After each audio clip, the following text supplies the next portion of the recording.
a little bit not playing him on the offensive side of the ball looking backwards to last year? Last year, absolutely not, because I think every touch that he would have had, Isaiah would have had, and I feel like that Isaiah was a better fit. And Miko at times was our second corner last year. He was running with the twos at corner development. So, no, I don't have any regret. I probably the biggest regret I had is we didn't get him any returns, but I think he had one return, maybe a kickoff return against somebody. But that's where we wanted to get him in. But there's a lot of games that things were really tight and felt like Reggie had so much experience that we never got an opportunity to do that. And we're experimenting with Miko. I mean, he's a bright kid where you don't want to do this with a kid that really struggles to learn. Miko doesn't struggle to learn. He's football savvy. He's got good football instincts, intelligence. So he picks up on things well, and he enjoys it. He likes coming in to meet extra, so you feel comfortable being able to kind of challenge him with more information. I would say one step quickness. I mean, he's a fast kid, but he's not just straight line fast. He's quicker than he is fast, as you would say. So he has an elusiveness that gives us something maybe we don't have offensively right now. And he's got to become a more natural receiver because even, people think in high school that's what he played. He didn't play that. He was more of a guy with the ball in his hands. They snapped it to him. There's a big difference when you're talking about stemming, moving. All the things that Terry's really good at are things that Miko has to improve at. And some of the things Miko can do, Terry's still developing at. So Terry's been a really good helper for Miko as far as playing the slot. What have you seen from the receivers as a whole, and do you envision that group kind of being a group that has to get it done by committee this year, or do you think there are two or three guys that can step up and take the lion's share of those catches? I would project it's going to be by committee, but it's all speculation. I mean, I'm speculating to say that because I don't know what these three kids that are going to come in are going to do.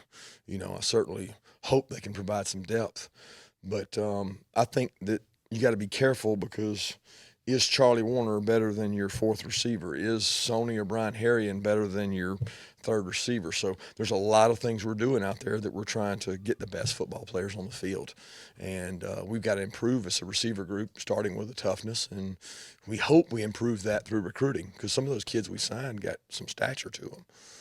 But we've got to be able to play better at that position, be more productive. And that doesn't just go on them. That goes on quarterback and the O-line as well. So that's one of the positions that we'll be watching closely this spring. With both Reggie and Isaiah leaving, is Miko the guy that you're looking to maybe pick up the most slack in return game this year?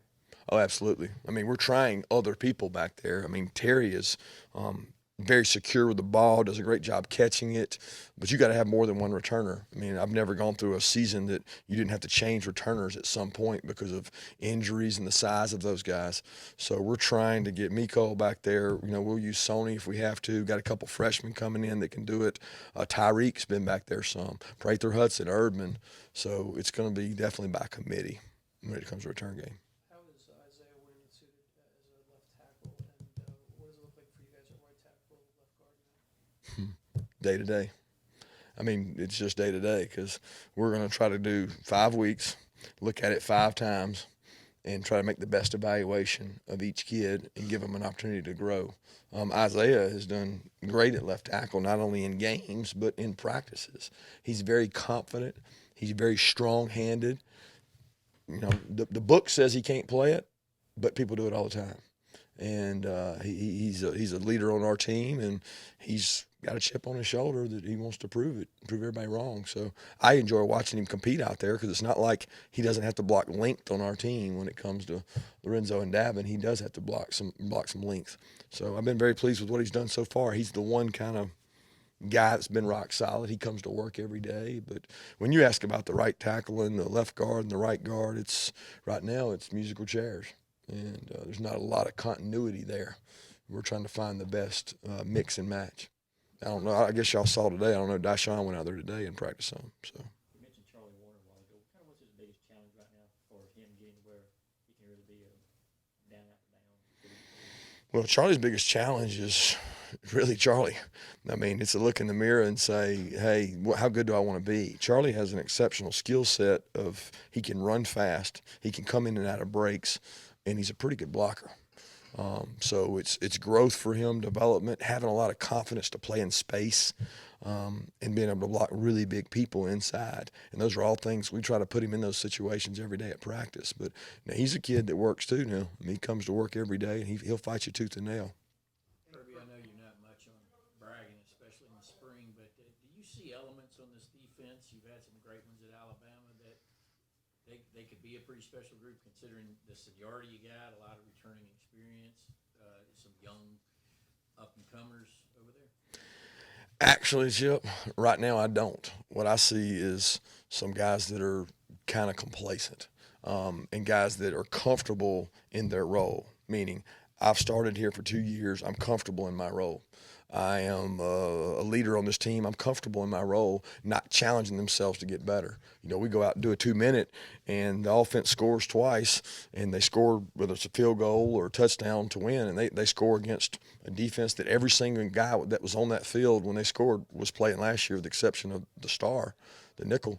So I'm disappointed in that. And I don't think that there's enough sense of urgency for that defense, because as much as you guys want to say they're all talented and they're all this and that, until they actually prove it and they go out on the field and they dominate like a defense that should have 9 returning starters dominates, I'm not going to be happy with their performance, because I think that they should do that. And we haven't done that in 4 practices so far. It looks like Jonathan Ledbetter's bulked up a good bit. How is he able to play at that heavier weight, and what have you seen? Yeah, you know, I don't know. Everybody's saying that. I mean, I think he's around 68, 70, played at that. Now, I think he looks better. I agree with you there. I think he's transformed some of that, but it's not actual pounds. He's quicker. He's playing faster.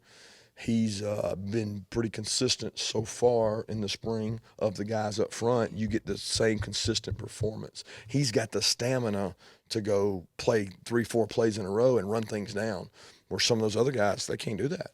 And you can't sub. I mean, they're not going to let you sub. So how many guys can we play up front and just leave him in the game? Right now, he may be the only guy that's playing to that level, and I think it comes from his off-season conditioning. He took it really serious, took a lot of pride in it, and I hope it continues to pay off for him. How about Julian from year 1 to year 2 and the weight loss, how it's affected him? Julian's the same guy right now that he was at this time last year. Julian's got to improve.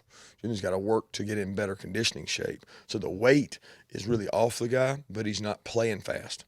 And I think that's important for Julian to do that, and we challenge him every day to do that. So we're trying to create competition among that group, because the competition is the motivation. So if you're not going to be with the ones, you got to be hungry enough to challenge somebody to start. And we'll be having guys mix and mingle in those groups just like we do the O-line. At the start, how much like musical chairs is going on there, and how contingent is that on other spots, or do you want to find the best guy? Yeah, I think that's a really important spot in your defense, because it's like an anchor. I mean, it's a sideboard. It's like, okay, once I put this rock here, you know, Mo was just kind of like steady.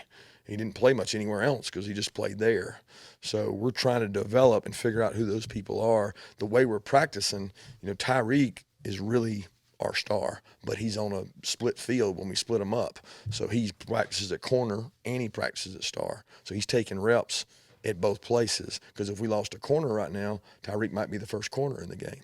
But he is our star if we play today. Now, D'Angelo and Richard LeCount, especially D'Angelo, has a body more like Mo. I mean, you're out there playing on Charlie Warner, and he comes to block you. You know, do you want a 160-pound guy or do you want a 205-pound guy? It's pretty obvious that we got to have a big guy. So D'Angelo is a guy that we know has the ability. Can he sustain? Can he learn? Can he do all the things he's got to do? There's an argument to say that guy takes every rep at that position, and that becomes his home base, and he becomes like Mo. But we're not ready to commit all that to him, because we think he's a good football player that might be able to play other positions. So the battle continues. Tyreek, Richard LeCount, D'Angelo Gibbs, and we think in those scrimmages it'll reveal itself who the guy is. Thanks, guys.